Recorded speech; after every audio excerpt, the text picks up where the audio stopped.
Hello, I am Chef Karen Osborne. I'm coming to you from Austin, Texas, where breakfast tacos are a really big thing. I am going to show you really quickly how to make a health supportive instead of an artery clogging breakfast taco. This one is so nutrient dense that it will keep you full until lunch, and it's good for its health supportive, collagen building, and delicious. So let's get started. First, we are going to make a wrap. So what I have is about 2 ounces of water, filtered water.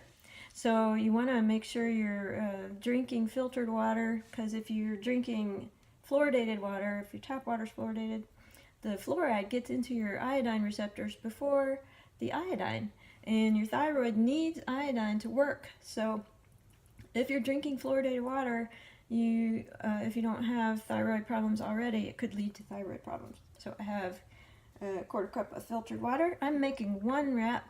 I like to batch cook these, so normally I would make it in the bigger blender, but since I'm just doing one, it's not going to be enough material to make the blender spin.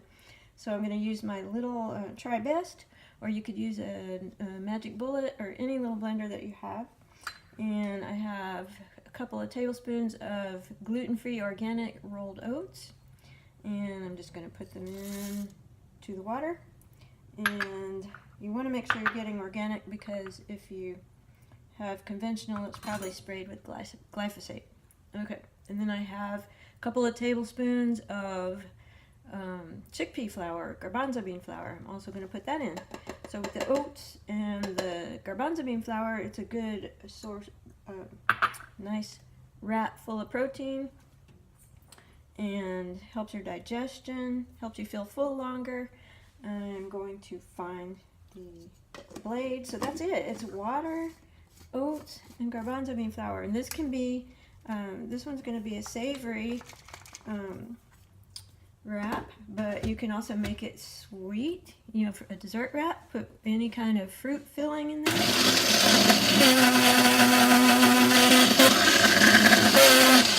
I'm just going to go ahead and turn on the burner, because it's really better if you put it on a hot pan. So sometimes if you're making a whole bunch of them and your pan is not hot enough, the first one doesn't come out so nice. So I'm going to make sure that I have the pan hot when I'm ready to cook it.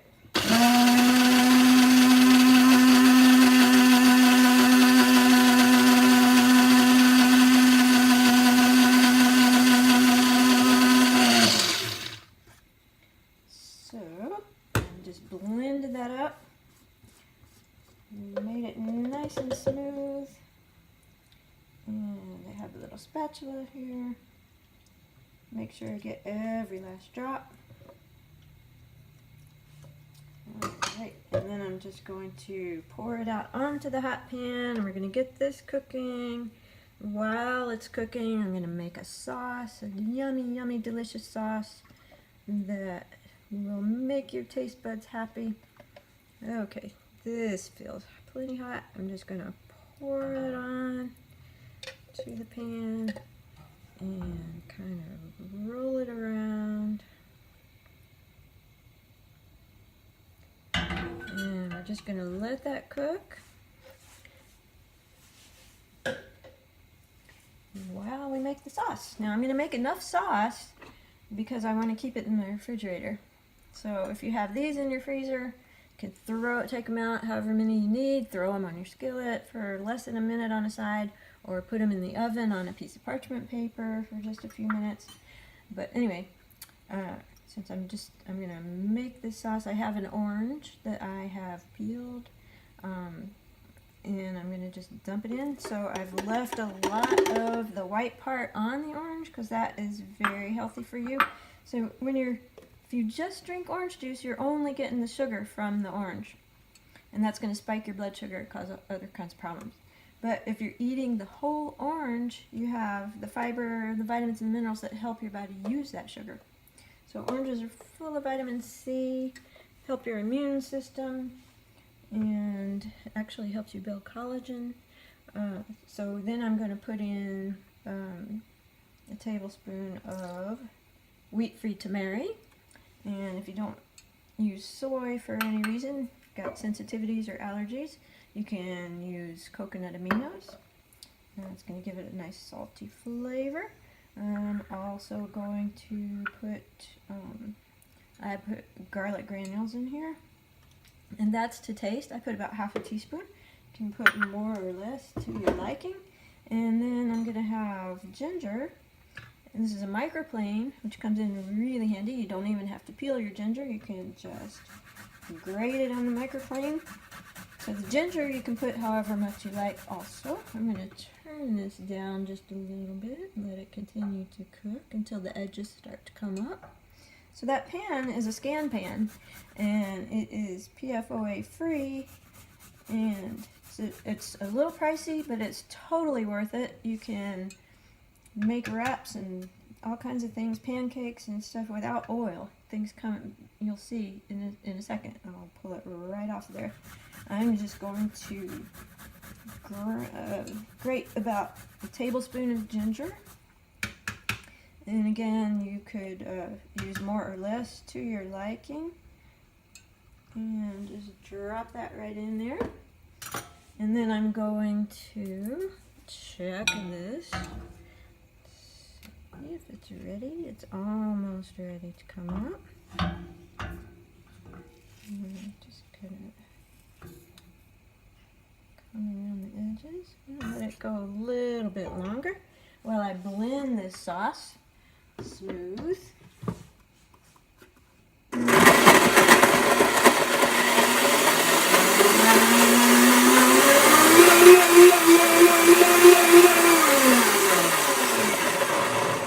And that's a pretty tasty sauce. I'm just going to grab the spatula really quick and make sure I get all this goodness down from the lid and from the edges of the blender.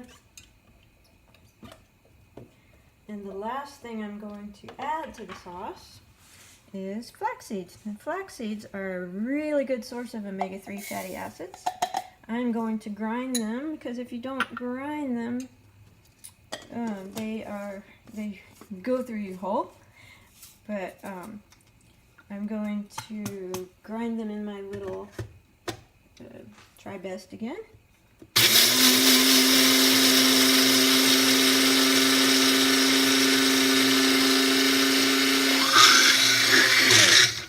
So, omega-3 fatty acids are really, really good for inflammation, and actually the flax seeds act as a thickener for this sauce. So now you can see, just take a detour here, the wrap is coming right off of the pan. I'm just going to turn it over and let it warm through on the other side. I'm going to turn the burner off. I'm going to pour the flax seeds into the sauce that we made and blend it one more time till it's all combined, and you'll see how the flax actually soaks up a lot of the liquid and makes it a thicker sauce.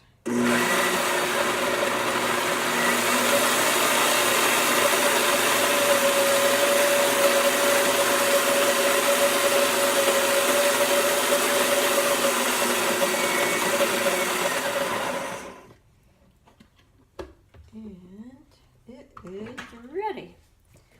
So I'm going to let you see how thick it is, and thick and yummy.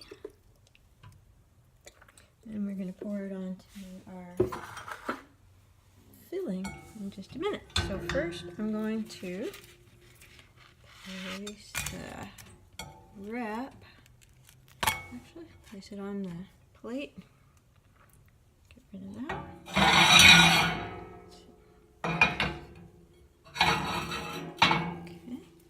And then I'm going to fill it with some yummy, goody, health-supportive ingredients.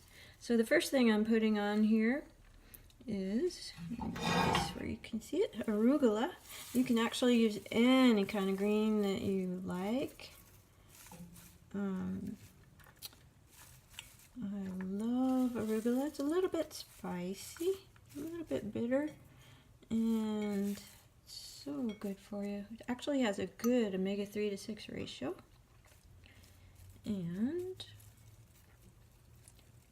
it's got lots of folate and fiber. It's got vitamin K.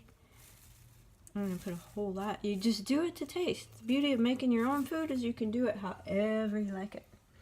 Alright, so then the next thing I'm going to use is a little bit of sauerkraut.